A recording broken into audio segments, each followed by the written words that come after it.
أعوذ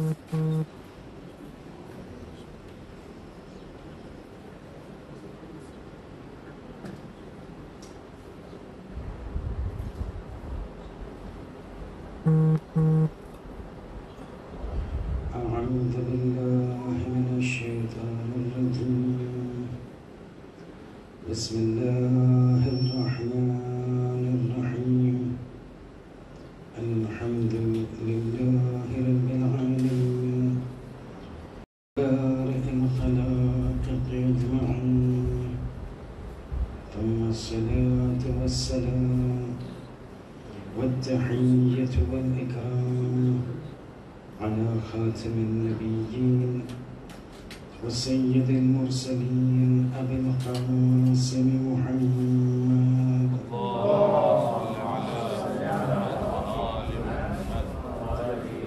وعلى آله الطيبين الطاهرين المعصومين المظلومين لا سيما على الإمام المنتظر وحجة الله الثاني عشر ابن العسكري المنتظر ولعنة الله على أعدائهم أجمعين من الآن إلى قيام يوم الدين.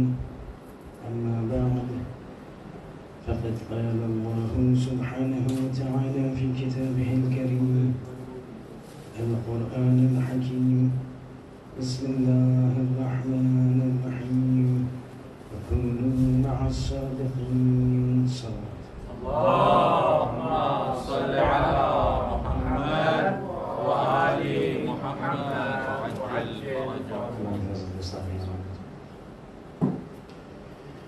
Continuing from our last lecture last night, and normally I would have, as stated yesterday, we would have had started on another topic,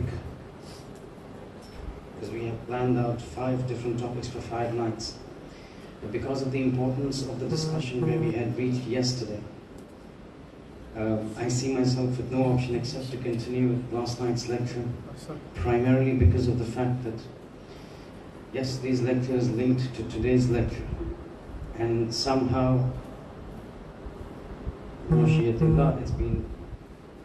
it's worked out in such a beautiful way that I'll be able to connect to today's lecture, and primarily because today is Thursday, and whenever it is Shabi Jumu'ah and the night of Friday, I talk a bit about Shabi Jumu'ah or about the personality that is associated with the Shabi Jumu'ah, that is the personality of Imam Zaman Abdullah Ta'ala Fardi Sharif.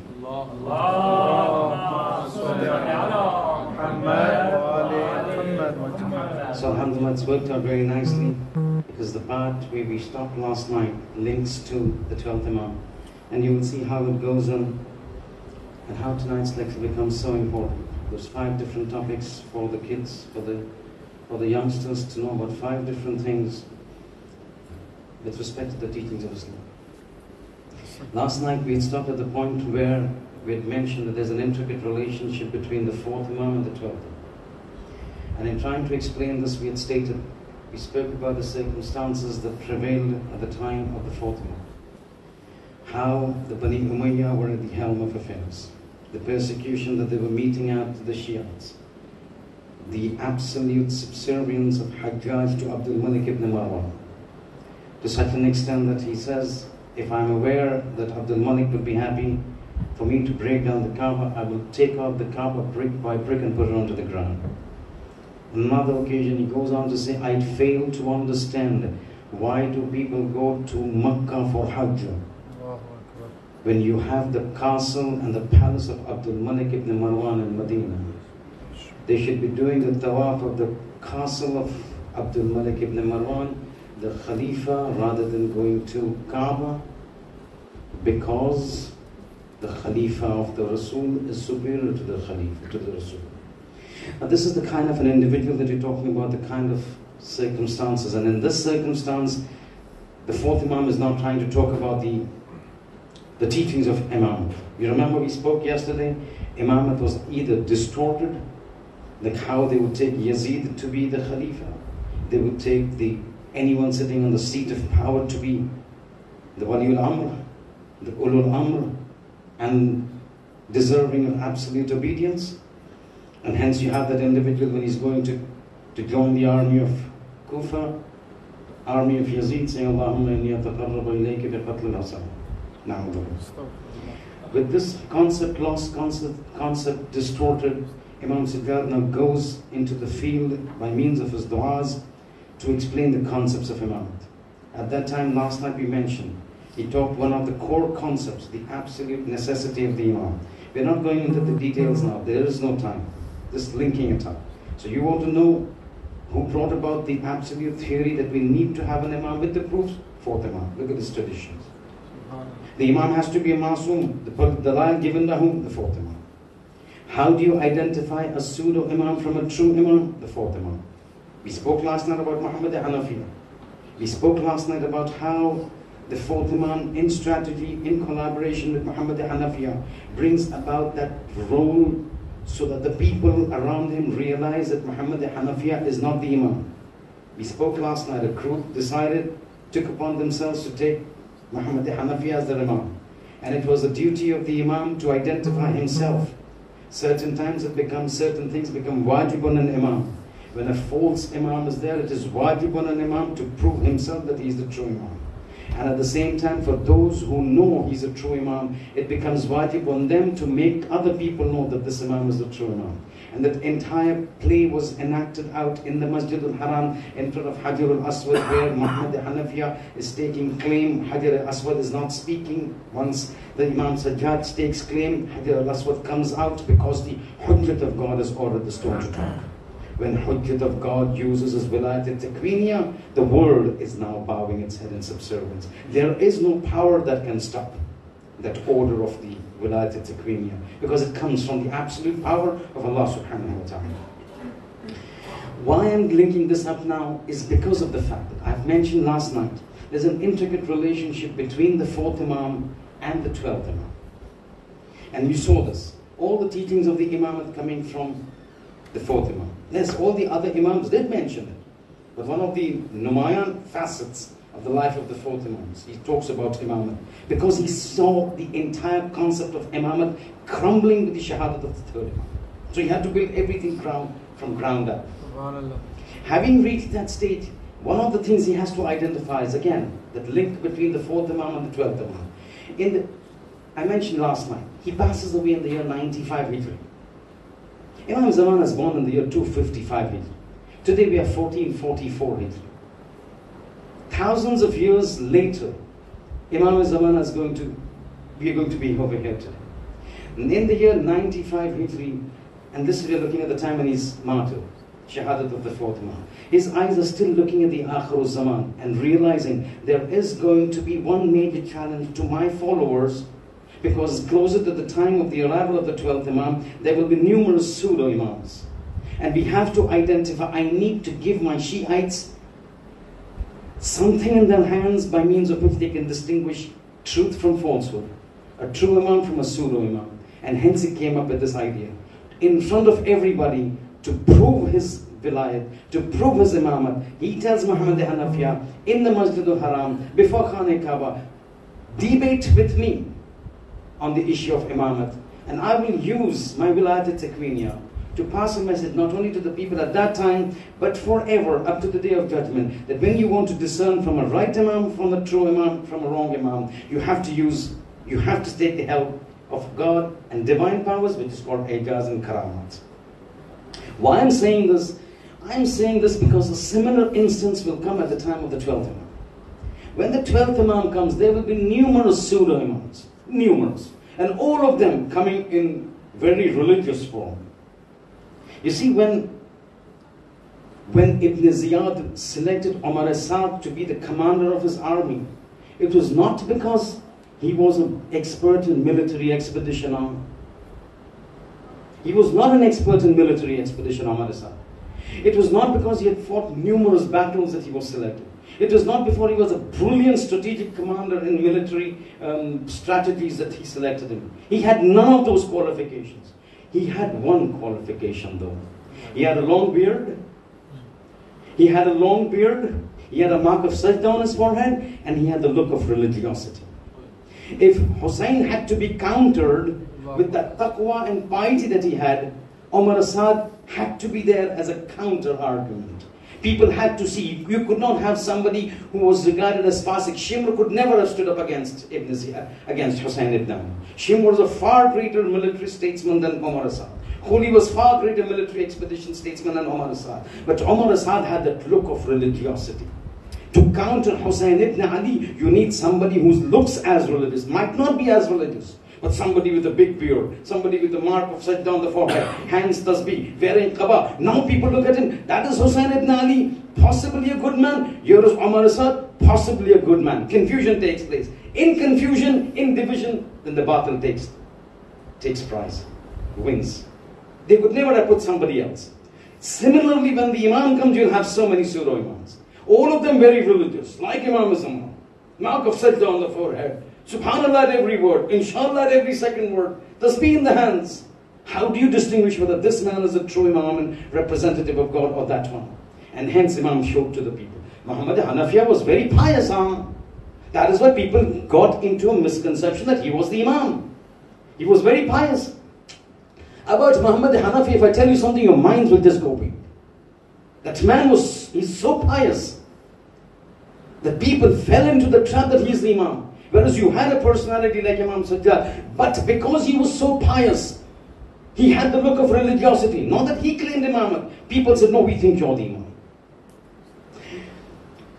In the entire history of the Islamic world, from the time of the Holy Prophet till the last day person who's died, you have a combination of two names that has been restricted for two people.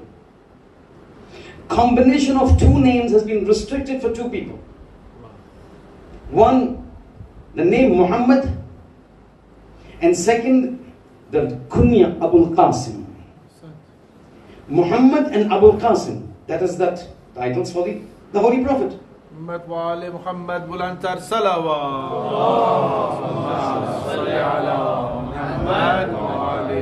The Prophet, his name is Muhammad, his kunya is Abul Qasim. Yes?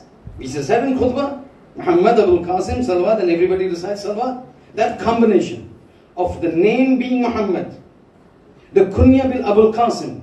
In history they said this is only reserved for two individuals. Pick up Muntaha al-Amal of Sheikh Abbas Qum. Listen to what he mentions. This combination of Muhammad and Abul Qasim is only for two individuals. One, the Holy Prophet, name Muhammad, laqab Abul Qasim. Second, Imam Zamana, name Muhammad, laqab Abul Qasim. Nobody else has the permission to use the combination of these two names together. Just as no Imam was allowed to use the name Amirul Mu'mineen. Amirul Mu'mineen was named specifically for Ali ibn Abi Talib. Salawatullahi wa salamu.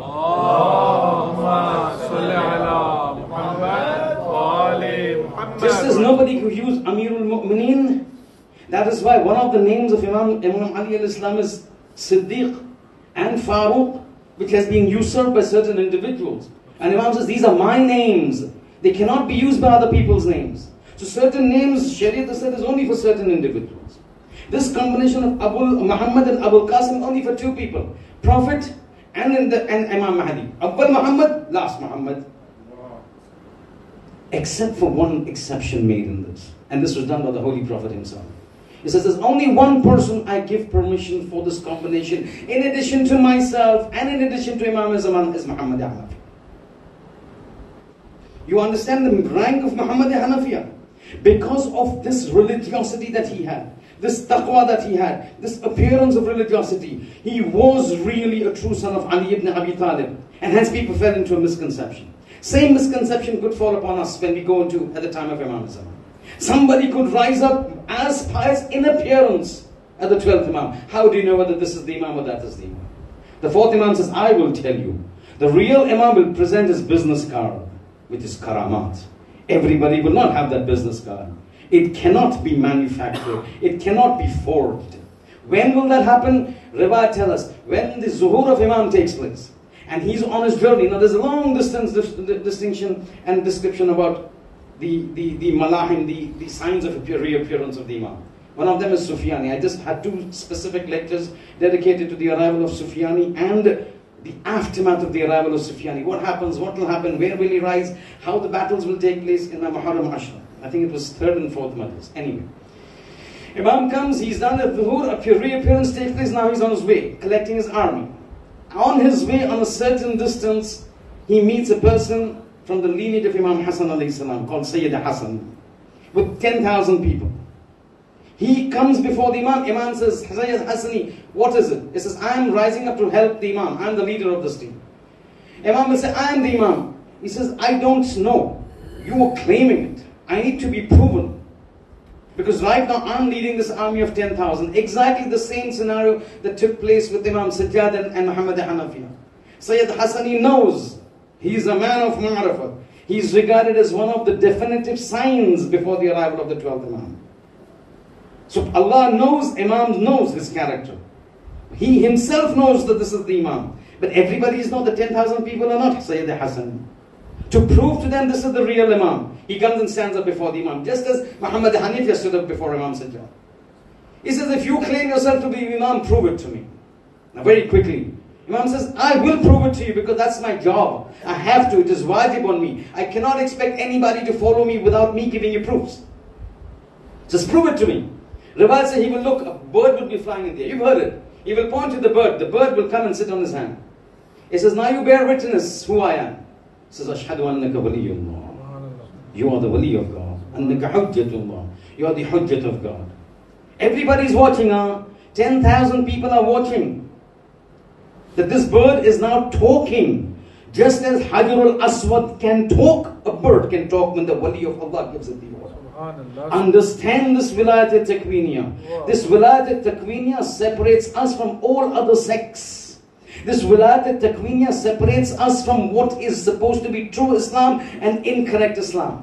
It is this wilayat al-takwiniya that gives us bila fasliyat of Ali after the Holy Prophet. If you remove wilayat al-takwiniya, then there's no difference between Ali and XYZ. This authority given by God, wilayat al-takwiniya, makes him the absolute successor of the Holy Prophet, which we say, وَخَلِيفَتُهُ بِلَا فَصْلٍ.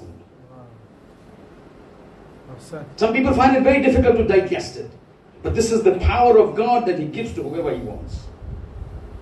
So Rawat says this person is now standing, this bird comes and sits on the hand. Bears witness, Ashhadu annaka hujjatullah. You are the hujjat of God, you are the wali of God.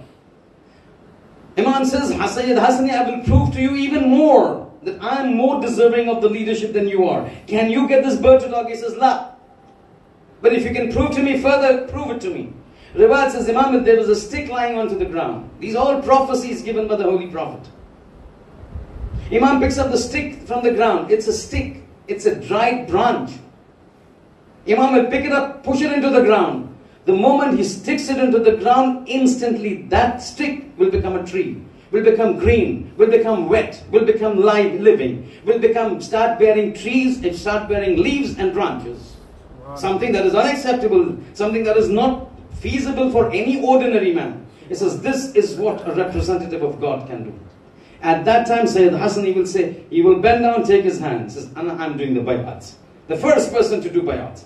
I bear witness that you are the wali of God. My life and my obedience is entirely for you. Looking at him, 10,000 people will follow. And then that mission, the universal revolution that will start, for which you and I keep praying. وَجْعَلْنَا مِنْ أَنصَارِهِ. Make us from his ansar. وَأَعْوَانِ. And his supporters. وَالضَّابِينَ عَنْ. And his defenders. وَجْعَلْنَا مِنَ الْمُسْتَشْهَدِينَ بَيْنَ يَدَيْهِ. And give us martyrdom and shahadat while we are helping him in establishing the global revolution that God has ordered out and promised in the Quran. محمد وآل محمد صلوات.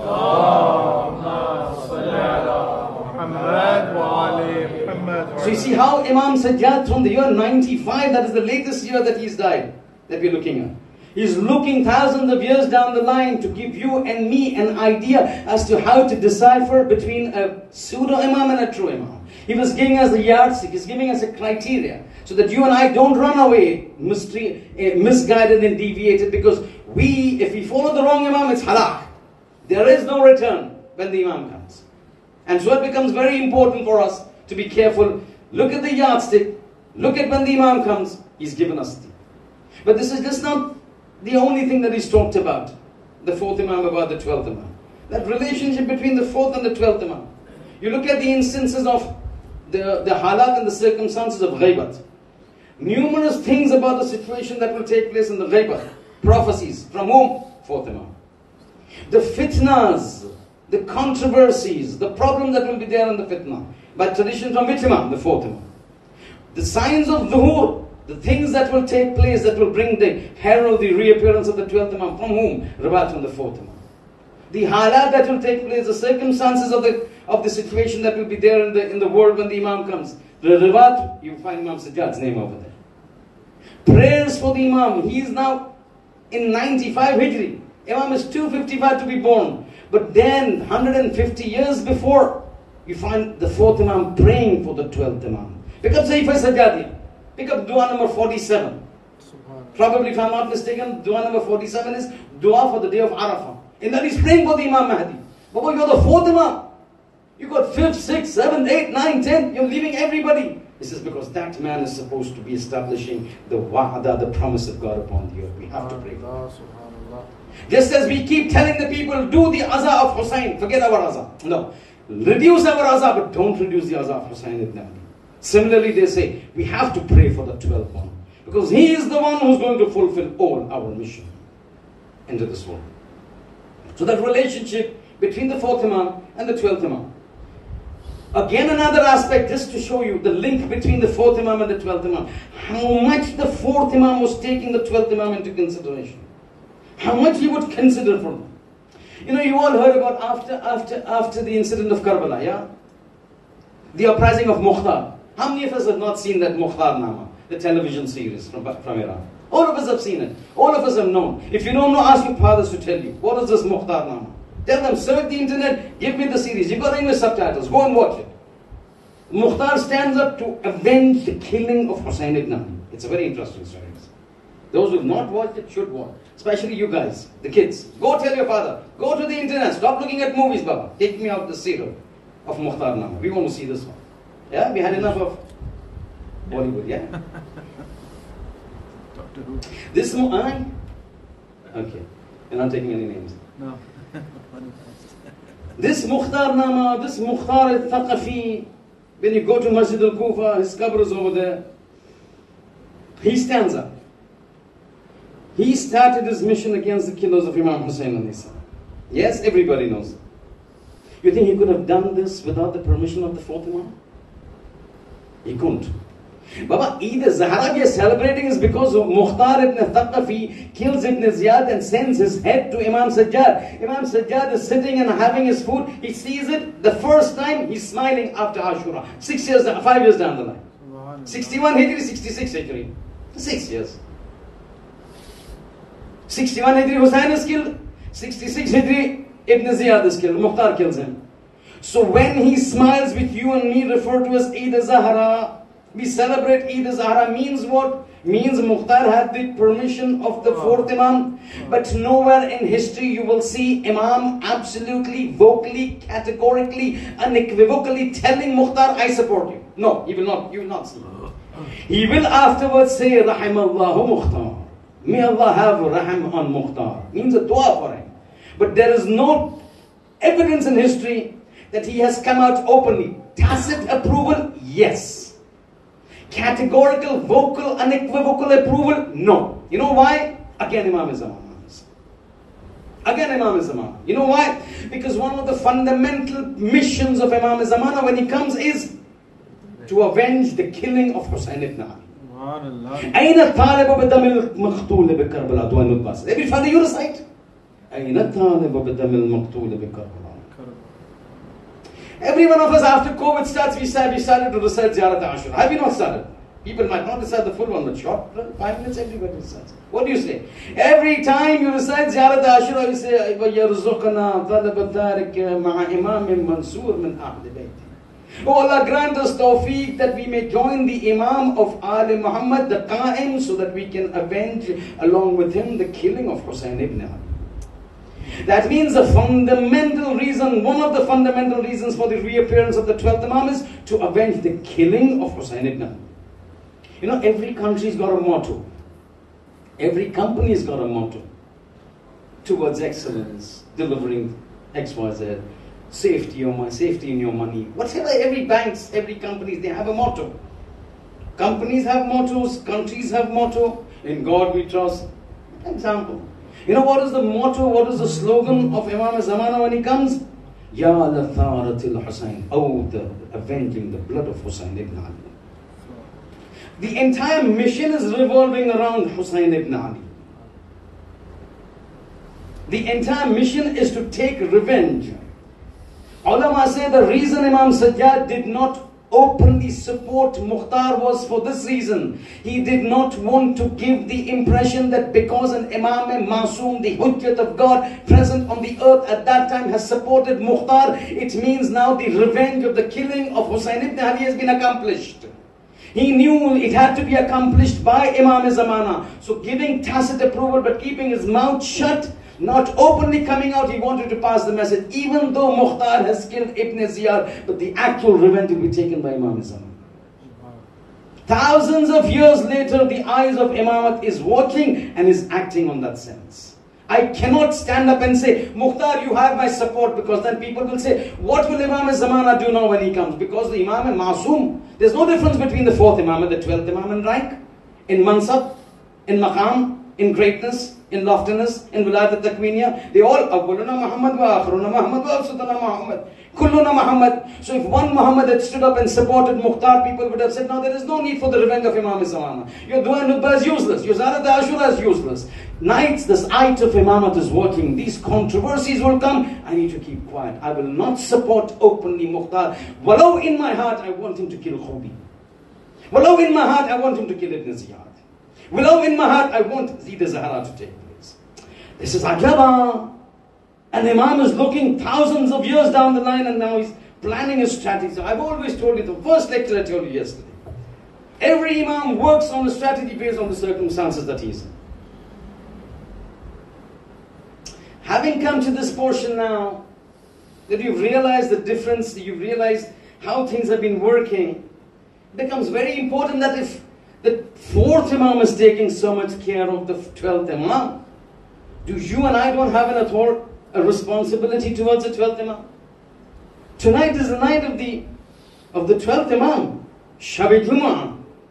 You know, all the 7 days of the week have been allocated to certain Imams. You know that, yeah?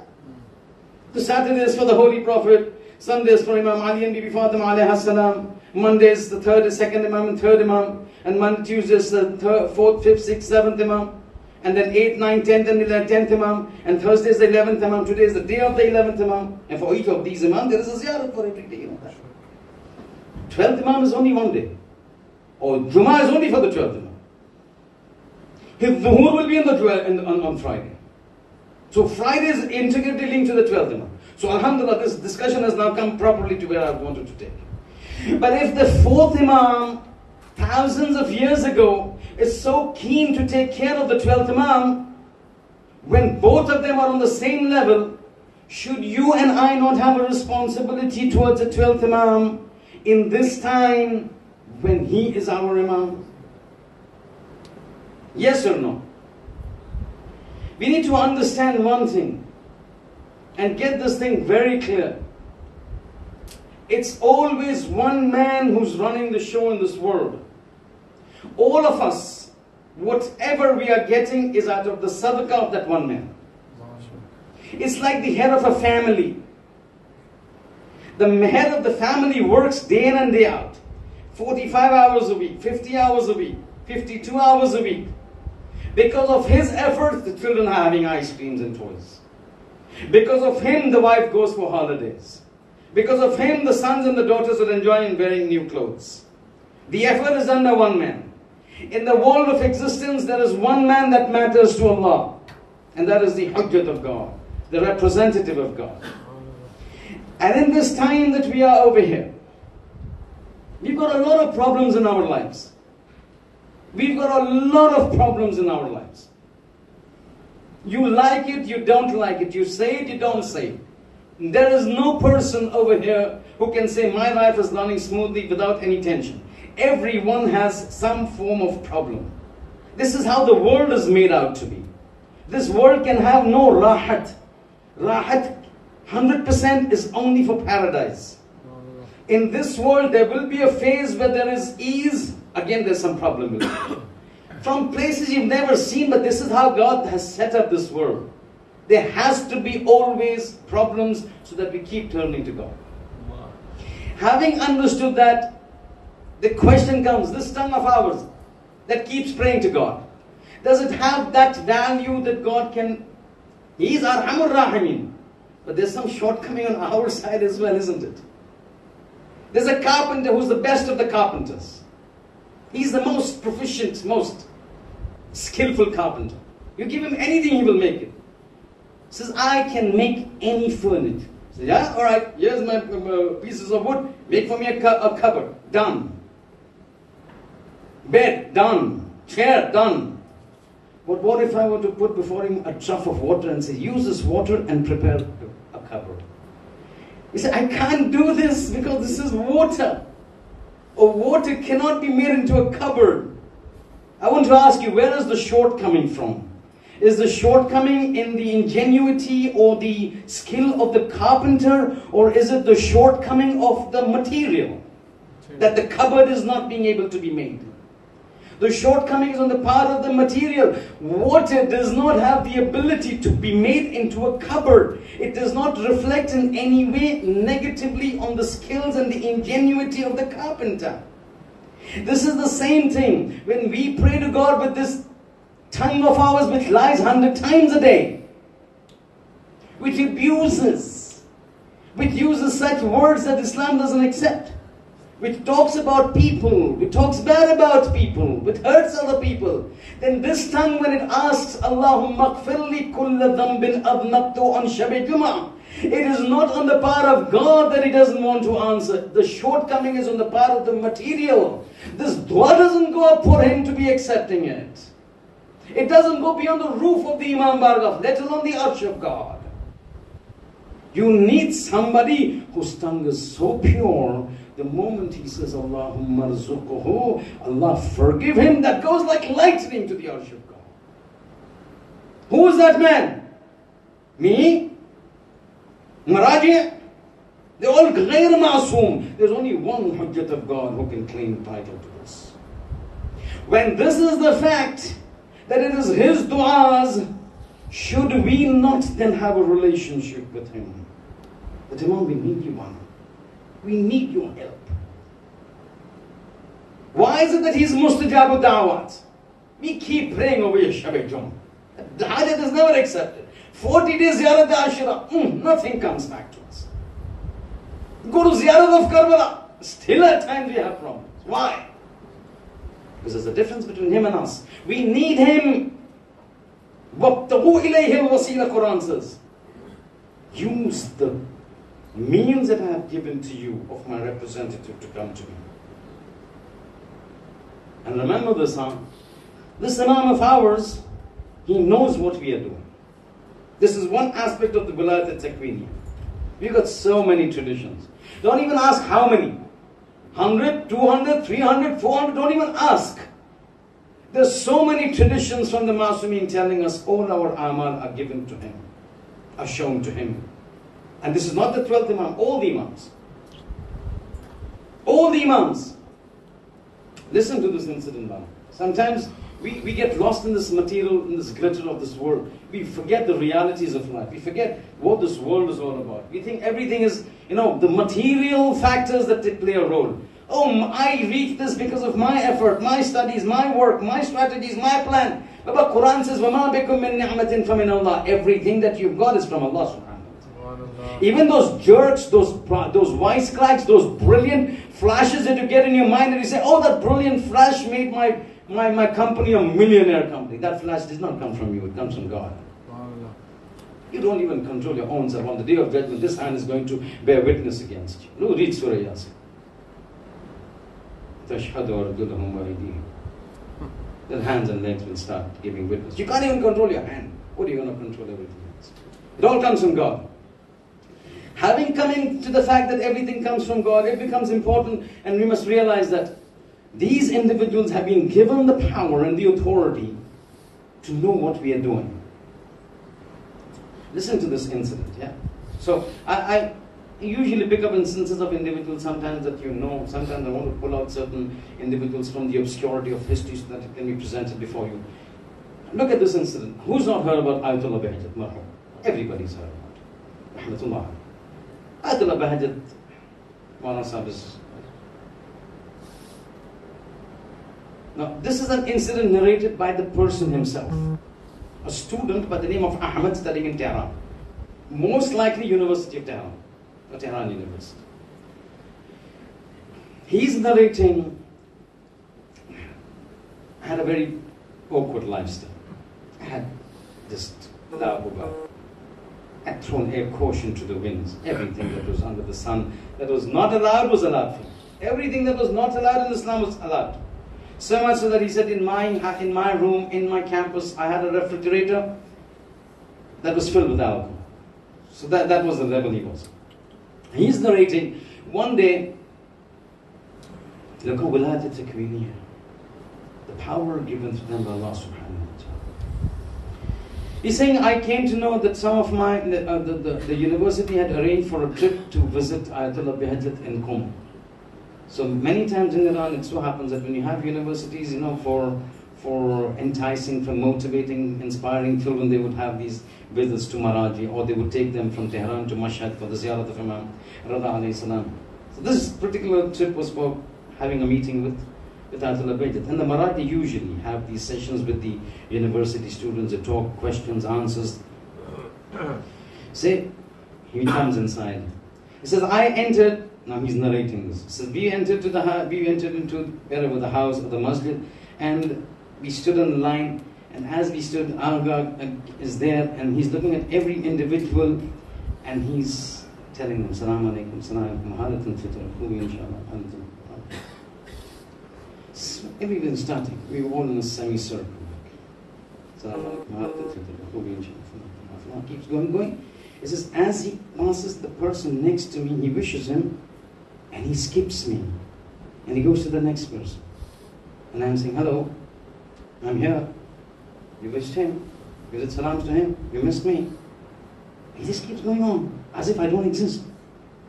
And I'm saying, what's gone wrong? And then all of a sudden it strikes me.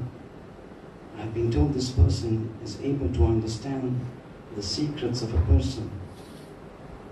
And then at that time it dawns upon me. His name is Ahmed. He says, Ahmed, how do you expect him to do salams to you when you know you've messed your life up? What is it that you've not done in life that God has told you to do and refrained from, or told you not to do? You've thrown caution to the winds. What religion do you follow? What obedience to God? How do you expect this man of God to even look at you? And he didn't look, he just skipped you. And he went over there, he talked to others as if I am lam yakun shay'an madhkura, as if I'm not existing. The discussion, half an hour finished meeting, goes out, my heart absolutely shattered. خیلی دلم شکست. خیلی دلم شکست. What happened? He's not even, didn't even look at me. So I was so upset. I felt humiliated. I felt so bad. I said, Ahmed, this is not right. You have to change. On the way back to Tehran, he said, I'm going to change. He said, this is not a good life. And you were shown this today. All the others wished, he just skipped you. I do not wish. He says, I go home and make a sincere decision. I'm going to change. Ahmed, you are going to change. He says, I took out all the alcohol bottles, dashed it out. I don't want alcohol. All those things, XYZ that I was doing. Stopped everything. Girls, cigarettes, weed, XYZ. All stopped.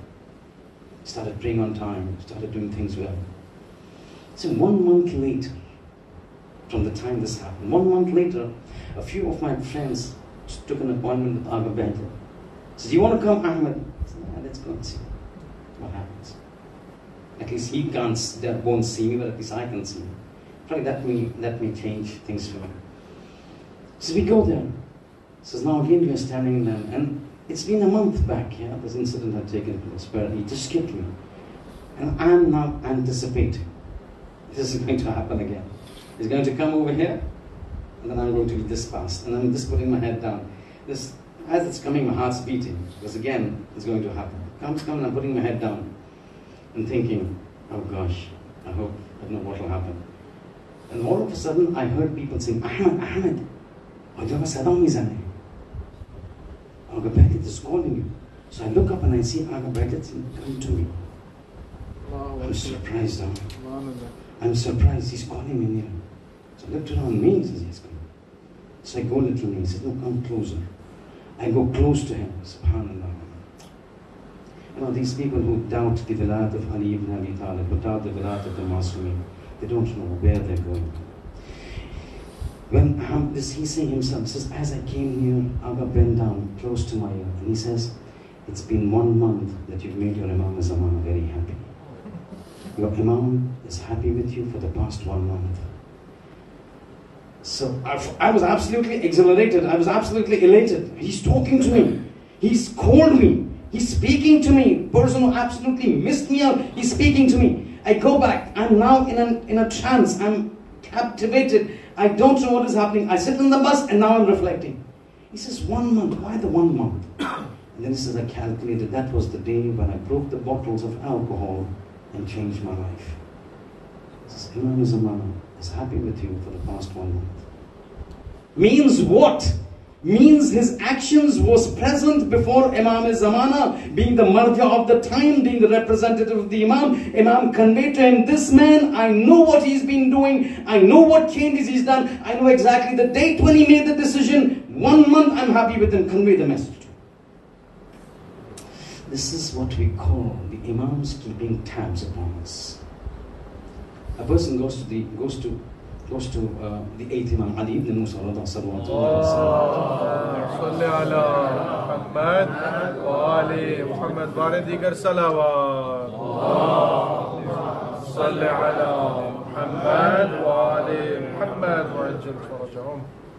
So, yeah, where were we?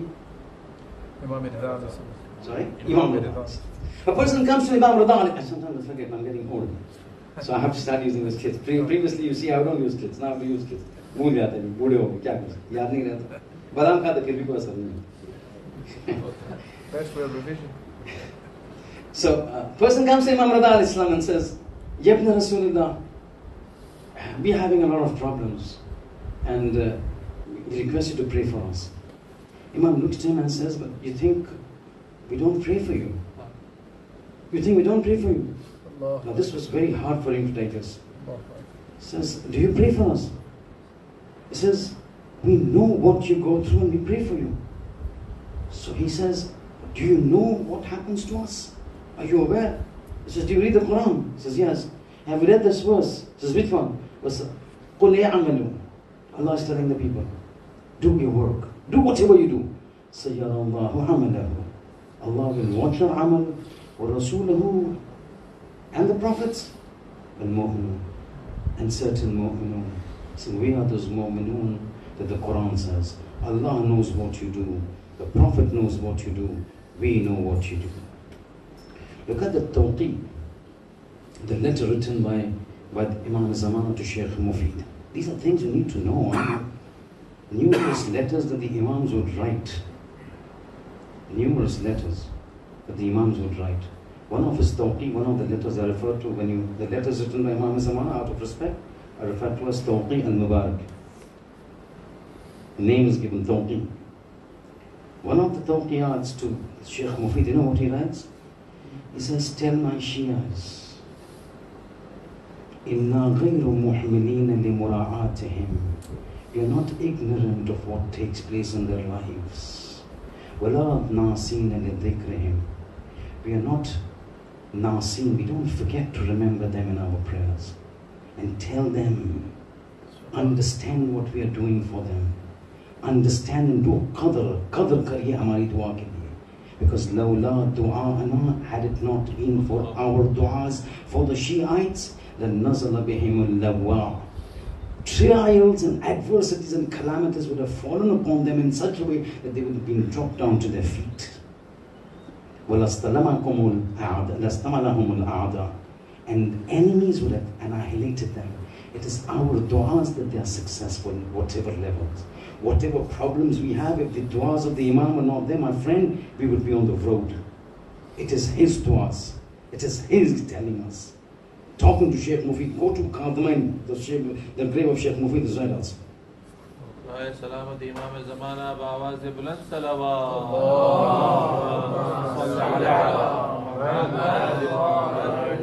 His du'as are there that are keeping us.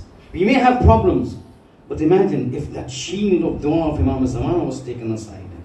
You and me don't stand any chance. This world would have dropped us to our feet. 35 years, 30 years, 40 years that Inqilab is the revolution is still holding on. Millions of dollars being pumped into breaking the revolution of Iran, and it still succeeds to stand. How do you think? Is it possible? Iraq broken down, Libya broken down, XYZ broken down, XYZ broken down, Soviet Union, USSR broken down, the superpower. And Iran is still standing. You think it's an ordinary man's job? The whole world against you, mate. The whole world is against you. And it still stands. Why? Because one man is holding forth.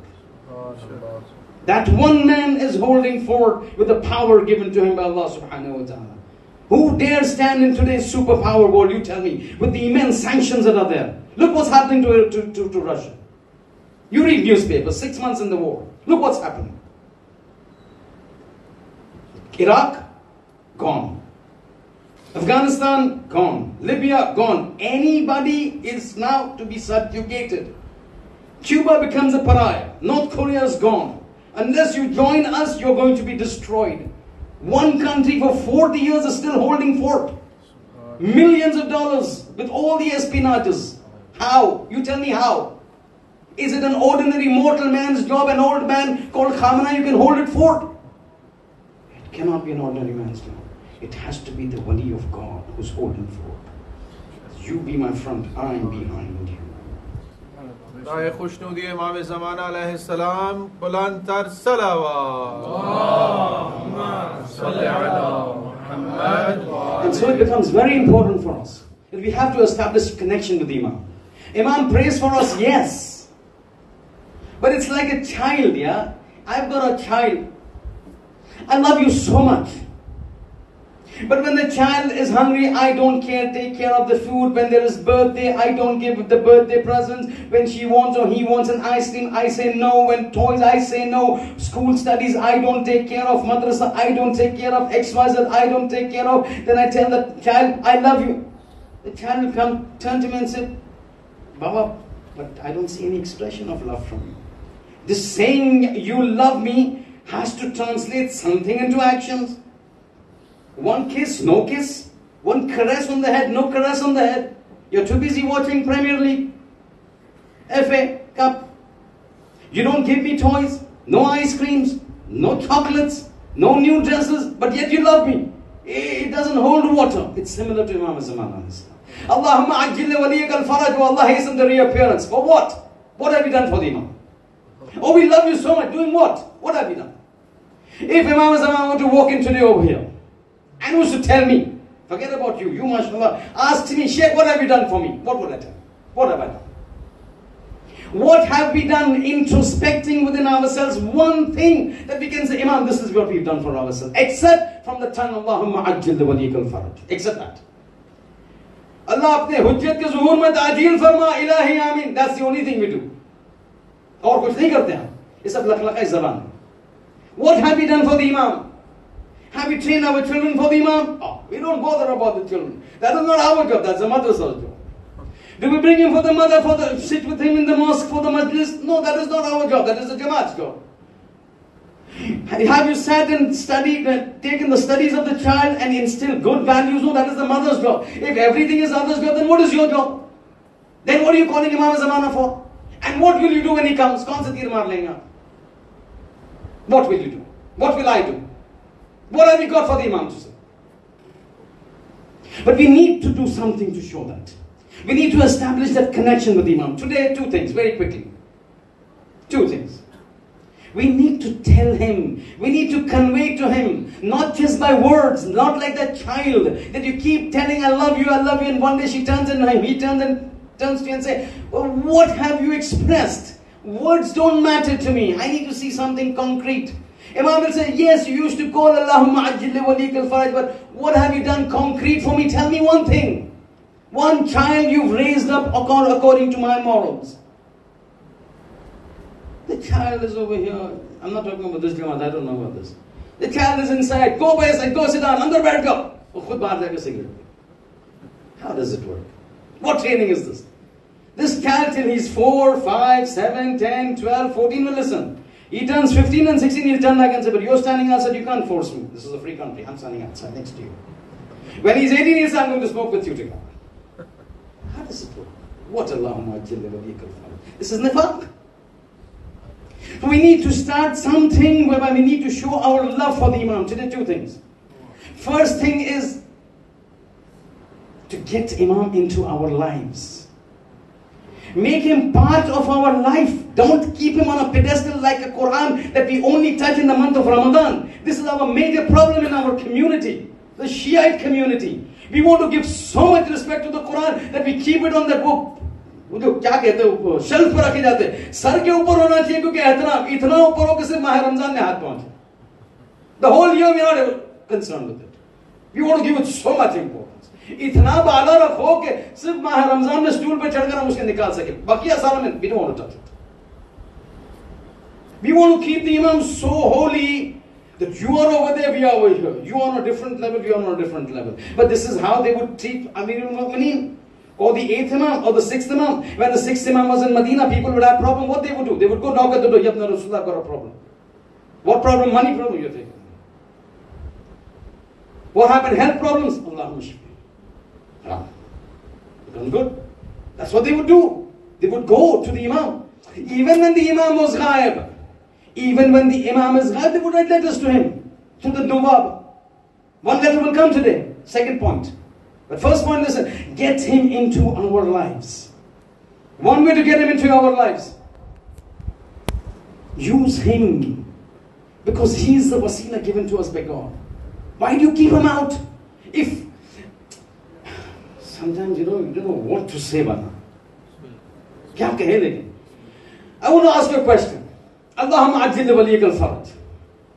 You call Allah jo hai, teri hujjat ke zuhur mein ta'jil farma. खुदा ने कहा मान गया लब्बई दे दिया या तेरा इमाम तेरा सामने खड़ा what are you going to do to him? Tell me. Imam comes and stands in front. He says, God says, I've answered your prayers. Here's your Imam. Now what do you want to do? What are you going to do? Do the same thing with an Imam that is Zahir to the Imam that is Ghaib.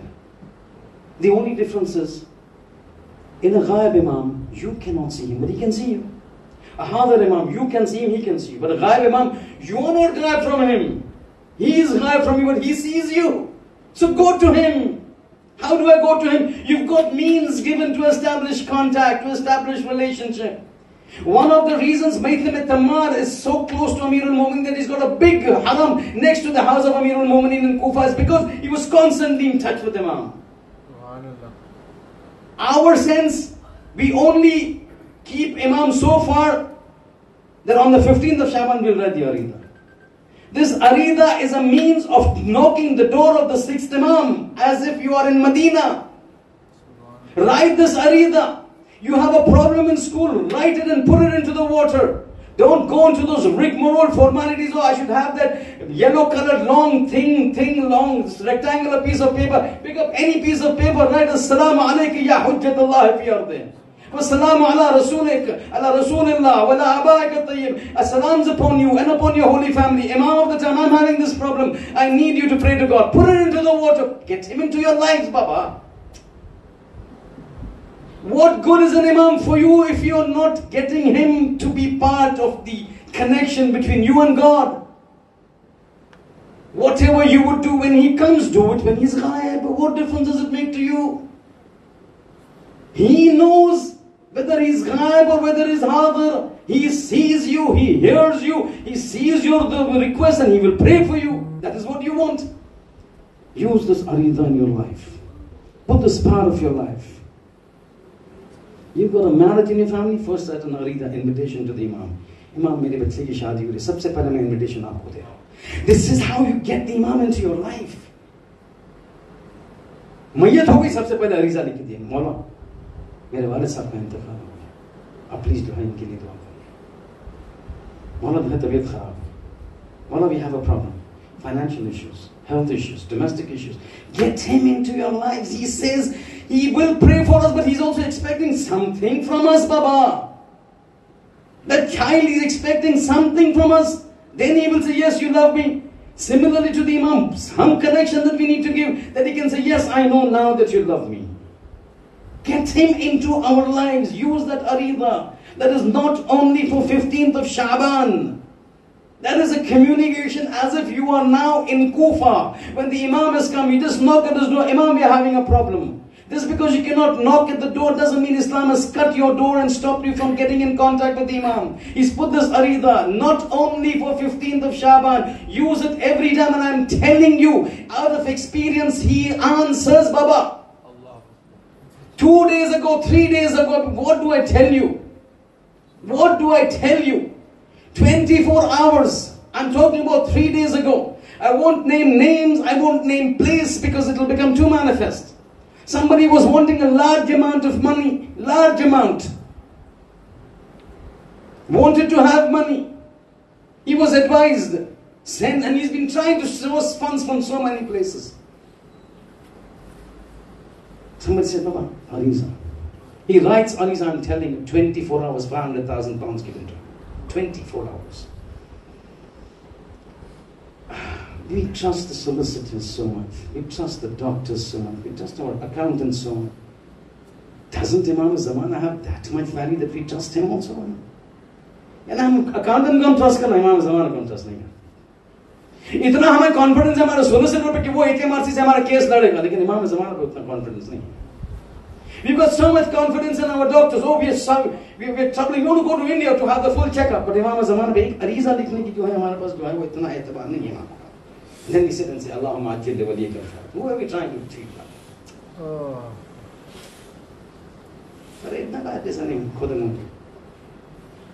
So first thing is to get Imam Zamana into our lives.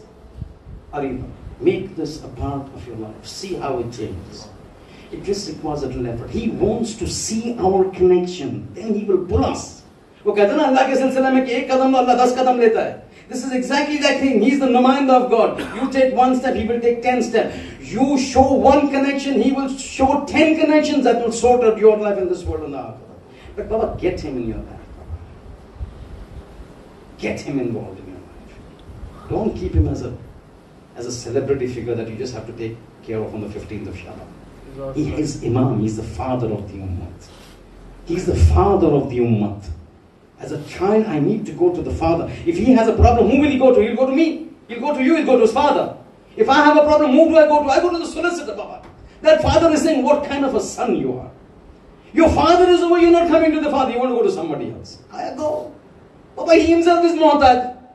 What he will solve your problem? The problem solution is in my hands. I need to pray to God, Allahumma rizqhu rizqan wasi'an halalan tayyiba, then you see how your business runs.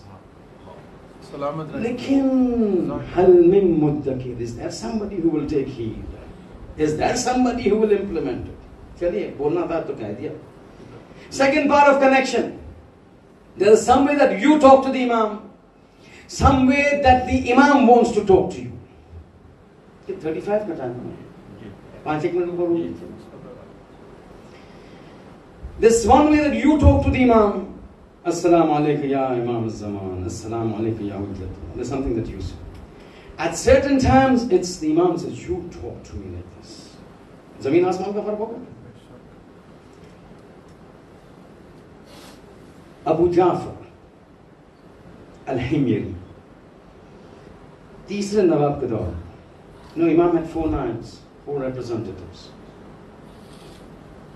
Uthman ibn Sa'id, Muhammad ibn Uthman, Hussain ibn Rawh al-Nawbakhti, Muhammad ibn Ali al-Thamar.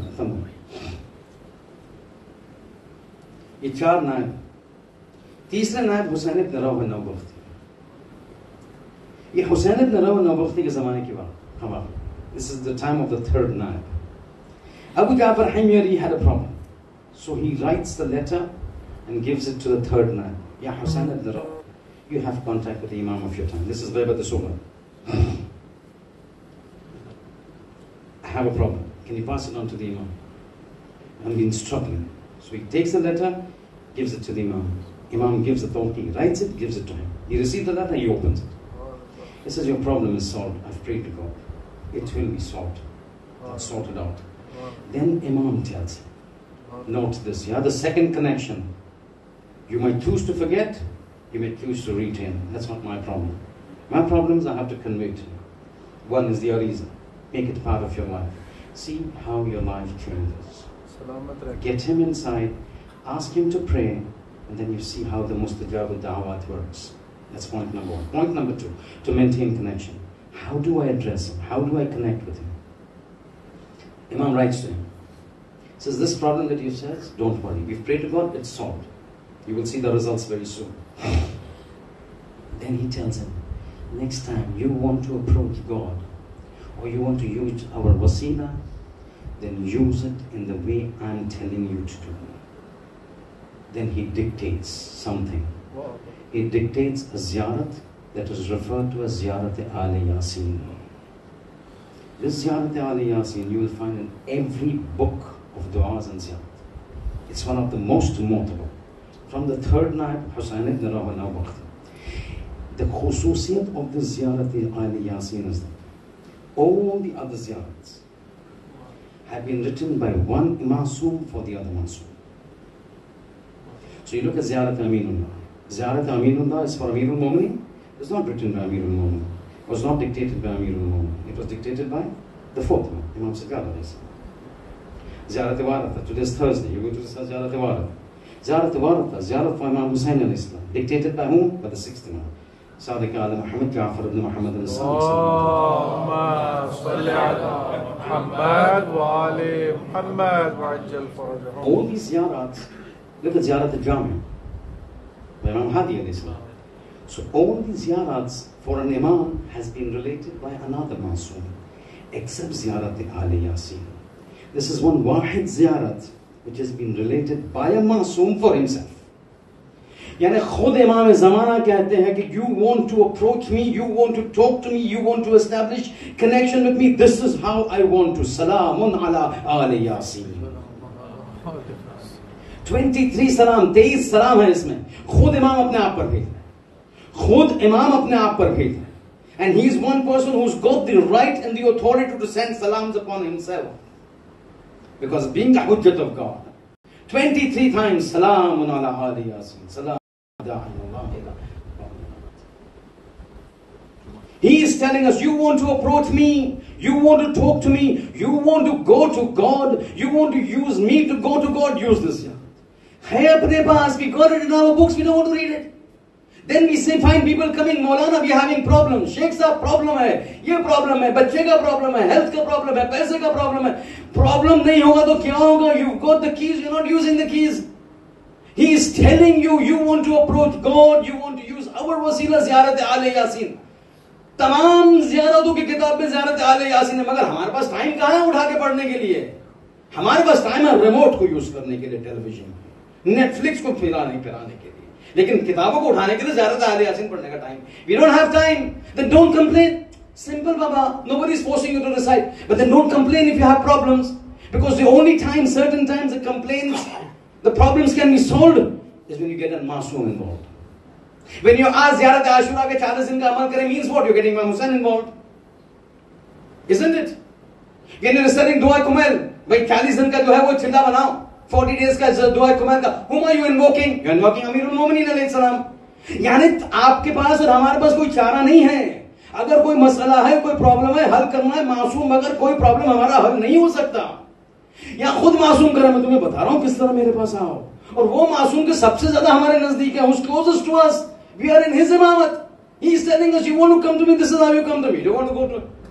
Then don't come asking for taweez and du'as and everything to us. Moulana sahab taweez, Moulana sahab ye. Who is a Moulana sahab? Moulana sahab khud writes Ariza for Imam Zaman. What are you asking me for? How am I going to help you? Go to him. I've given you 2 ways. Put it into your lives, and then next time, probably a year down the line when I come, tell me. If I did something wrong, if it's not worked out, slap me on my face, Baba. We've experienced it. That's why I'm telling this to you. People have experienced this. Get that man into our lives. Make him part of the family. Because he is the father. Ana wa Aliyun abawa hadhihi al-ummah. I and Ali are the father of this ummah. The same prophet who said Ana and Ali are the father of this ummah says Awwaluna Muhammad wa awsatuna Muhammad wa akhiruna Muhammad kulluna Muhammad. All of us are the fathers. That means just as Rasul Khuda and Ali were our fathers, Imam Zamana today is our father. As our father go to him, Baba, help me, I'm in trouble. I'm having problem with this, I'm having problem with that. Go to him, then see, use his du'as, then see how your children turn out right, how they become good, how they get tawfiq to come and sit in the mosque, how then you don't complain, my children are standing outside and the majlis is going. You don't want to get Imam involved, you want to do everything yourself, then do it. It doesn't work. Yahi to masala hai. This is what it is. The Quran keeps repeatedly saying. We keep telling you to do things. Is there somebody who will take heed? कोई तो बाबा सीखो, कोई तो समझ लो. इतना मैं कुरान में कह रहा हूं तुमसे समझने के लिए, कुछ तो समझो. This is the problem. And one of the things that really upsets Imam Zamana is the madlumiyat of Hussain ibn Ali. The deep madlumiyat of Imam Hussain a.s. with respect to the 12th Imam. Really troubles him a lot. Very quickly, 2-3 minutes of masab, and then we will leave off. See, all throughout the incident of Karbala, there have been very numerous occasions that are really hazeen. They break our heart. Numerous. But one thing that everybody was really sensitive about, yes, Hussain, yes.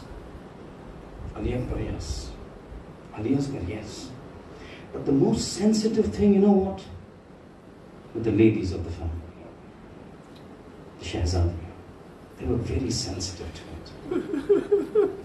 You know, you had this incident about Marhum Haj Sheikh Sultan Ali Tabrizi. He sees in his dreams Imam Zamana a.s. So he's asking him, Yabna Rasulullah, you have a ziyarat badaniya or ziyarat nahiya. I want to ask you a question regarding that. Imam says, ask me. Jazakallah. Ask me. He says, in that ziyarat you mentioned to your Muslim grandfather Hussain, لَأَنْدُبَنَّ عَلَيْكَ صَبَاحًا وَمَسَاءً. Oh my grandfather, I read for you day and night, morning and evening. And oh Mawla, this Sultan Ali Tabrizi said. And then after that you mention a sentence which I want a clarification. After saying لَأَنْدُبَنَّ عَلَيْكَ صَبَاحًا وَمَسَاءً. Oh my grandfather Hussain, I read for you morning and evening. You say لَأَبْكِيَنَّ عَلَيْكَ بَدَلَ الدُّمُوعِ دَمًا. That I weep for you tears of blood.